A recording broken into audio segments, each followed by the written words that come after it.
Vous organisez un souper spaghetti le 25 août prochain parce que Laurent, il a des petits problèmes de santé, puis ça demande là, des soins particuliers.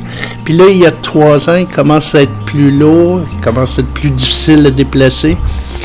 Mais il y a des améliorations. Laurent commence à être pesant, puis ça nécessite une force pour le prendre, l'amener à la voiture dans tous ses déplacements, le prendre, le laver, faire les changements de couches, l'habiller. Fait que ça, faut toujours que je l'aide dans les bras.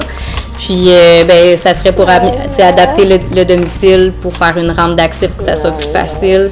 Ça serait pour avoir des soucis pour l'adaptation du véhicule, éventuellement, pour qu'on puisse faire le transport là, de tout l'équipement un peu plus aisément. Puis on a fait l'usage, l'essai en fait d'un traitement en chambre hyperbare au mois de février-mars l'année dernière. On s'en était fait parler, puis on a remarqué qu'il y avait une nette amélioration depuis. Fait qu'on envisagerait peut-être la relocation de cet appareil ou bien non l'achat là, d'une chambre hyperbare pour qu'on puisse l'avoir à la maison.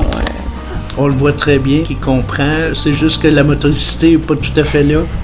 Effectivement, la motricité, c'est en fait la paralysie cérébrale, ce que ça l'amène chez notre enfant, mais chez beaucoup d'enfants qui ont la paralysie cérébrale, ça l'amène une rigidité au niveau des membres supérieurs, donc les mains, les bras, les jambes aussi, une certaine spasticité, ce qui fait en sorte que il y a de la difficulté à ouvrir ses mains, il y a de la difficulté au niveau de la motricité pour prendre la nourriture, même chose pour marcher, tu sais, il y a tellement les jambes raides que ça l'amène à les croiser. Donc la marche, c'est comme une petite ballerine, fait qu'il marche sur la pointe des pieds, fait que là avec ça pour qu'il puisse se déplacer, bien on a des appareils comme une petite marchette adaptée qui lui permet de se déplacer, mais c'est sûr que pour tout ça, ça nécessite que je le prenne dans mes bras, je l'installe dans sa marchette, je le prends dans mes bras, je le mets dans sa petite chaise adaptée là, pour manger. Là. Vous avez aussi des bidules qui peuvent l'aider à ouvrir une lampe ou fermer la lampe, mais tout ça, ça coûte des sous aussi. Ouais. Sinon, tu déplaces le bidule à chaque fois, c'est pas tellement pratique, là, finalement. Oui, c'est ça, avec le bouclier, où est-ce qu'on est suivi, mais souvent, ils ont des beaux petits outillages pour l'aider à s'amuser tout seul, parce que ça aussi, c'est une autre affaire. Laurent, il a de la difficulté à se mouvoir, à ouvrir les mains, mais ça nécessite l'entertainer, lui trouver des jeux, le faire avec lui, l'accompagner. Fait que des fois, comme au bouclier, ils vont trouver des petits appareillages, là, comme on parlait, là, avec un espèce de petit bouton qui est branché sur une machine qui fait en sorte que l'appareil va s'ouvrir ou se fermer. Donc, il y a un certain contrôle sur ce qu'il fait. Puis ça, ben, ça l'aide au niveau de son autonomie, puis l'espoir de continuer parce qu'il maîtrise quelque chose de par lui-même. Fait que, mais oui, des outils, on en a pas mal.